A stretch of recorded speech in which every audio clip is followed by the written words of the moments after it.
My own brothers died tragically as well, truth be told.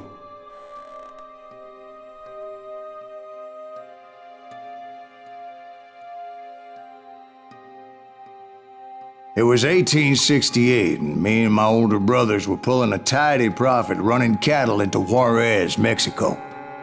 One night after my brothers retired for the evening, I found a little poker game in a cantina with a couple of cowboys. And I just couldn't lose.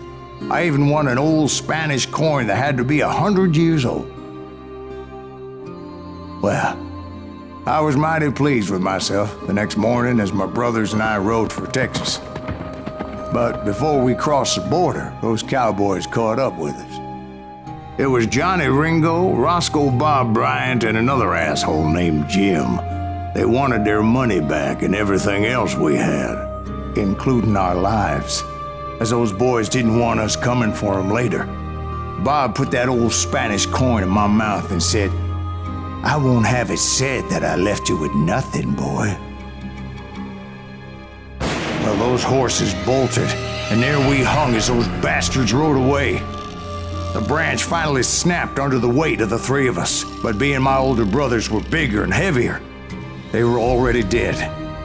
And right then I swore to myself that I would avenge them. Ringo you know about, but Bob eluded me until I heard he was riding with the Wild Bunch.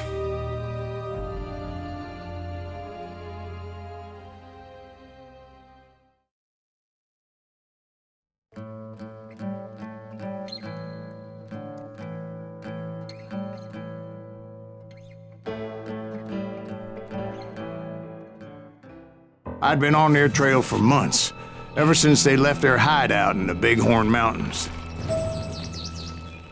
Led by Butch Cassidy, they were a loose association of outlaws who robbed banks and trains from Colorado to Montana. Among them was the Sundance Kid and that murderous hombre I was tracking, Roscoe Bob Bryant. Were you a part of that giant Pinkerton posse after the Wild Bunch? No, boy. A circus like that would have slowed me down. Besides, I wanted Bryant all to myself.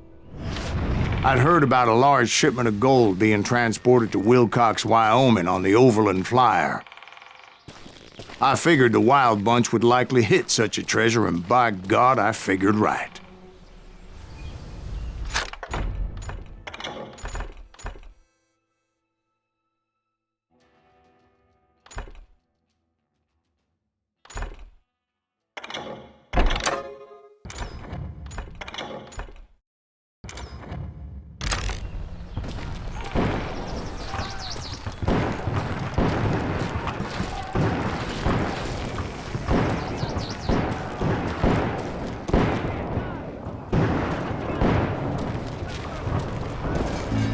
They blew the bridge with the intention of forcing the train to stop.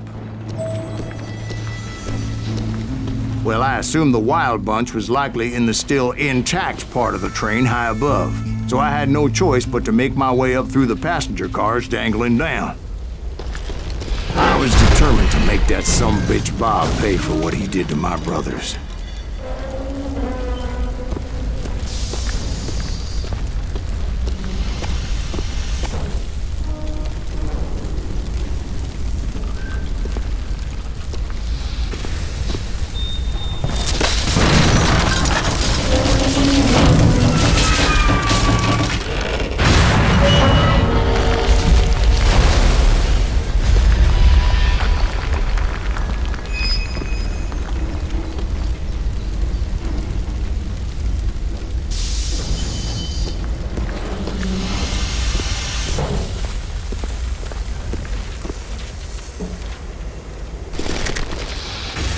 I found the device they used to blow the tracks, so I knew I was headed in the right direction.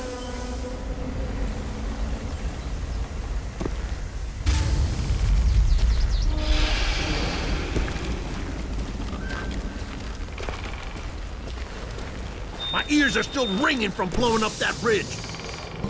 What'd you say? I can't hear it. Well, I made my way off unscathed and came upon a few members of the gang and had no choice but to dispatch them. From there, I had to negotiate an even more precarious route. But first, I would need to get my ass out of there.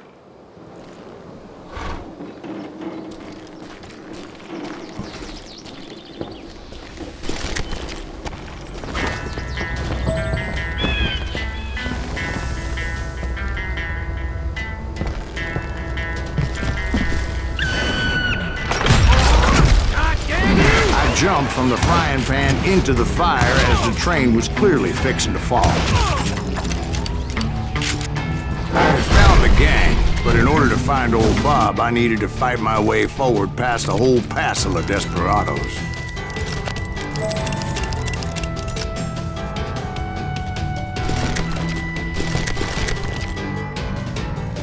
Outside, inside, any way I could, I made my way towards my prey.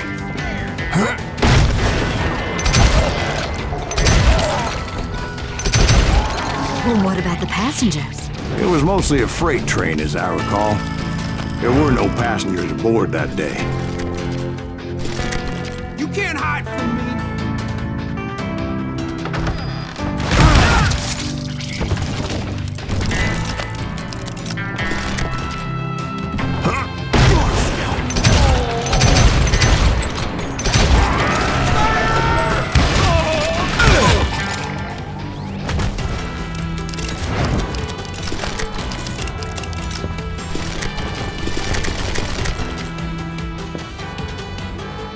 As I mentioned before, I am not fond of heights. But I was too busy dodging bullets to worry about falling to my death. Odds were I was likely to die that day anyway. So I was determined to take down as many of those bastards as I could.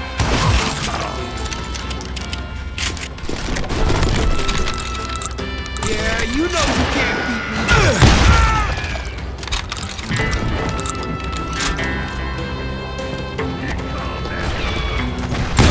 It was like shooting ducks in a shooting gallery. The only difference is these damn ducks shot back.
I kept hoping the law would show up and give me a hand. You mean like that giant Pinkerton posse that I read about?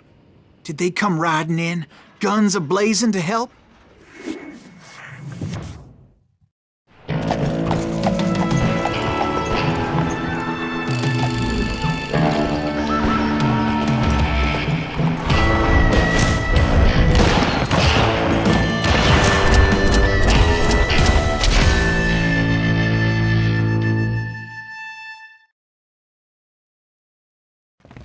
Help? From the Pinkertons? No, son. I had to fight the wild bunch all by my lonesome, as usual. Who the hell is that? He's out of his mind! Take cover! Retreat!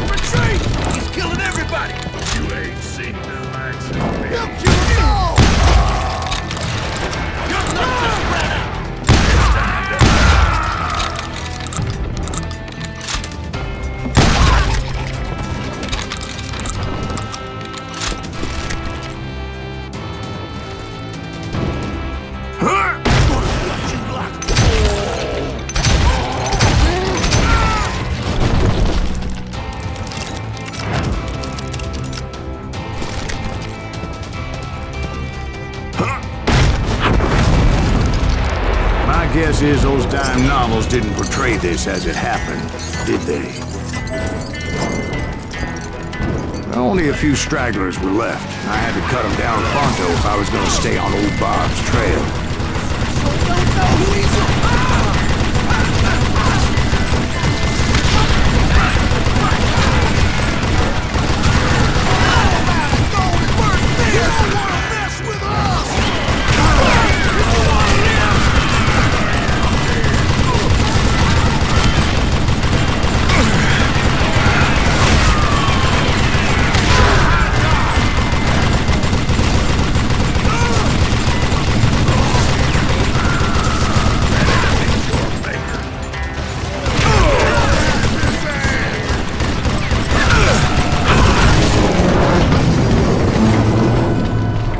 Once I silenced all those guns, I went searching for my nemesis, determined to finally have my justice. But the only survivor who welcomed me was George Fflatnose Curry. Who was he? The fastest gun in the gang. Right after Sundance, I mean. And Kid Curry, and maybe Elsie Lay. Though some folks might dispute that.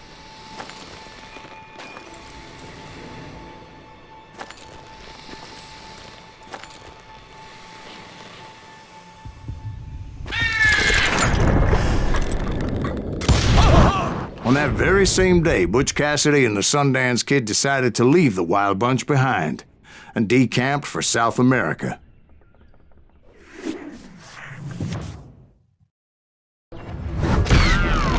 They ended up living down there for many years, but I'm sure you already know all about that.